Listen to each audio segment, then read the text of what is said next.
નકલીની બોલબાલા ઠેર ઠેર જોવા મળી રહી છે. નકલી ડોક્ટર, નકલી પોલીસ, નકલી ખાદ્ય ચીજો અને હવે તો નકલી નોટિસે ફફડાટ ફેલાવી દીધો છે. વાત છે સુરતના ઉત્તરાણ વિસ્તારમાં આવેલી તાપીનગર વિભાગ 2 સોસાયટીની, જ્યાંના રહીશો હાલ ભારે ચિંતામાં આવી ગયા છે અને તેનું કારણ છે આ નોટિસ.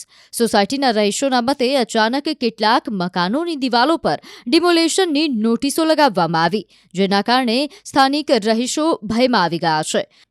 ભારે ઉહાપો વચ્ચે હકીકત બહાર આવી છે કે આ નોટિસો નકલી છે. મધ્યમ વર્ગની વસાહતમાં વસતા રહીશોએ જ્યારે પોતાના ઘરની બહાર તકતીઓ અને નોટિસો જોઈ કે જેમાં લખાયું હતું મનપાની સૂચના મુજબ આ મકાન 7 દિવસમાં તોડી પાડવામાં આવશે, ત્યારે લોકોના પગ નીચેની જમીન ખસી ગઈ. નોટિસમાં મનપા અને પોલીસ બંનેના નામોનો ઉલ્લેખ હતો. કહેવામાં આવ્યું હતું કે દરેક ગલીમાંથી 5 મકાનો તોડવામાં આવશે.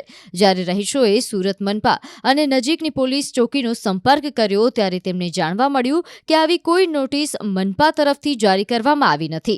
પોલીસના વરિષ્ઠ અધિકારીઓએ પણ હકીકતની પુષ્ટિ કરતા જણાવ્યું કે આ નોટિસો સંપૂર્ણપણે નકલી છે અને કોઈ અજાણ્યા તત્વો દ્વારા ભ્રમ ફેલાવવાનો પ્રયાસ છે.